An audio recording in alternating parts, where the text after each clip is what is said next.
तो कैसे हैं आप सभी। और आज हम देखेंगे हिंदी पढ़ना और हिंदी में नामों को कैसे लिखा जाता है इंग्लिश में। आज यही सब इस क्लास में सीखा जाएगा। स्टार्ट करते हैं सबसे बेसिक से, सबसे छोटे क्लास से।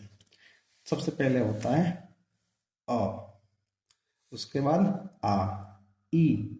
ई जो वर्ड होता है ना, ये हमारे दांत से निकलता है। जैसे कि आप बोलेंगे सीता, तो जब भी ई वर्ड प्रयोग करेंगे ना, आपकी दोनों दांत एक दूसरे से टच करेंगे।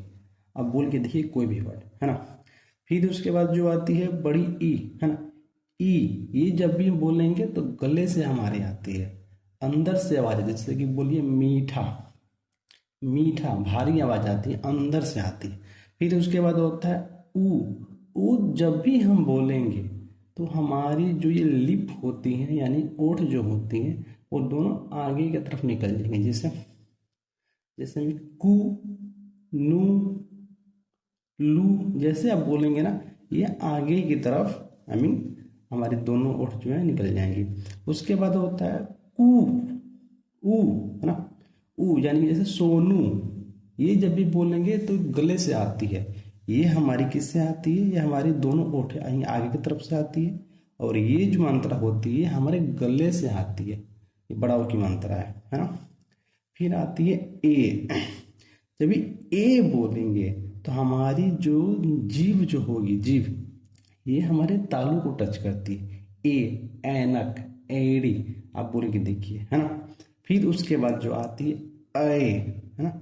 ऐ जो हमारी आती है, हमारी जो जीवा है वो अंदर की तरफ जाएगी। आप बोल के देखिए एक बार, खुद से आप बोल के ट्राई कीजिए। ऐ जैसे बोलिएगा, आपकी जो जीवा है वो अंदर की तरफ जाती है। अब देखिए ओ, जब भी ओ बोलेंगे तो हमारी जो तीत है, जो दांत और जो लिप है, जिसको ओठ कहते हैं, ये दोनों खुले के ही खुले रहेंगे, यानी कि सिर्फ अंदर से हवा बाहर निकलेगी। ओ, ओखल, है ना। फिर होता है औ। औ जब भी बोलेंगे तो ऐसा लगेगा कि हम अंदर के तरफ कुछ सांस खींच रहे हैं। बोल के देखिए औरत, है ना। कुछ ऐसा महसूस होता है, ये अंदर से आवाज आती है, हवा पास करती है।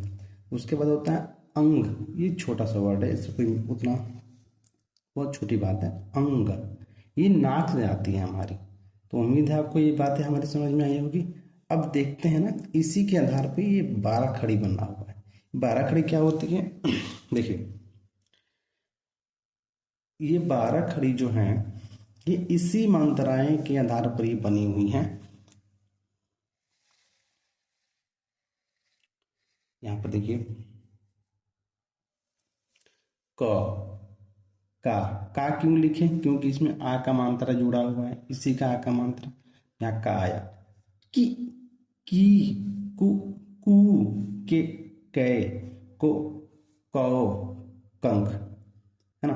क हम नहीं लिखे हैं, आप समझ सकते हैं, ज़्यादा डिटेल में नहीं गए हैं। फिर देखिए क्या होता है, इसी जैसे ये 12 खड़ी लिखा गया है, इसी के आधार पे आगे ख, ग, च, सब पे यही मात्राएं जो होती हैं हमारी, जितनी भी ये मात्राएं होती हैं, मेन मात्राएं जो होती हैं यही होती हैं। यही मात्राएं सभी पे लागू होती हैं और उसी से हमारा एक नए वर्ड का भी प्रयोग किया जाता है, लिखा जाता है और बोला जाता है। 12 खड़ी क्यों पढ़ते हैं और किसके लिए पढ़ते हैं ना, सबसे मेन जरूरी बात यह है। देखिए, 12 खड़ी याद करने से सिर्फ नाम, मैसेज लिख और पढ़ सकते हैं। और 12 खड़ी इंग्लिश लिखने पढ़ने में अल्प सहायता करता है। अल्प सहायता का मतलब बहुत ही थोड़ा सहायता करता है। कब? जब इंग्लिश, अभी इसकी 2-3 क्लास के बाद हम क्लास लेकर आएंगे, इंग्लिश की शुरू करेंगे, जिसमें इंग्लिश की बेसिक फिर ट्रांसलेशन पढ़ा जाएगा। तो ये इंग्लिश पढ़ने में बहुत कम सहायता करता है। हाँ, इसमें कुछ ऐसे वर्ड होते हैं जो कहाँ लगते हैं, इसमें विचार करेंगे। जैसे यहाँ पे देखिए लिखे हैं ए का उच्चारण, है ना। जब भी नाम के बीच में कोई मात्रा नहीं होता है तो वहां पर उस अक्षर के साथ ए लगाया जाता है और लास्ट वाला अक्षर के साथ ए नहीं लगाया जाता है। जैसे जैसे हम कोई नाम ले रहे हैं, देखिए यहाँ पर जैसे मान लीजिए अगर हमको लिखना है सीता, देखिए अब सीता लिखना है तो कैसे लिखेंगे, सीता स आ रहा है ना, तो यहाँ पहले हम स लिखेंगे,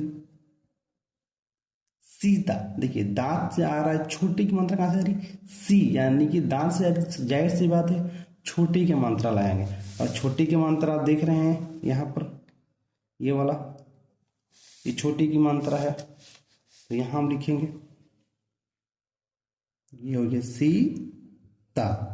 तो क्यों, आ का मात्रा, आ का मात्रा ये है ना, सीता। तो सीता यस से क्या होता है स, और छोटी ई का मात्रा के क्या लगाते हैं आई, तो ये आई हो गया। टी से क्या होता है तो, और इस ए हो गया, तो क्या हो गया सीता, है ना। अब क्या है इसमें, मैंने ये भी लिखा है कि ये ए कहाँ लगाते हैं। देखिए जैसे कि कोई वर्ड ले लेते हैं, जैसे कि ललन, ललन।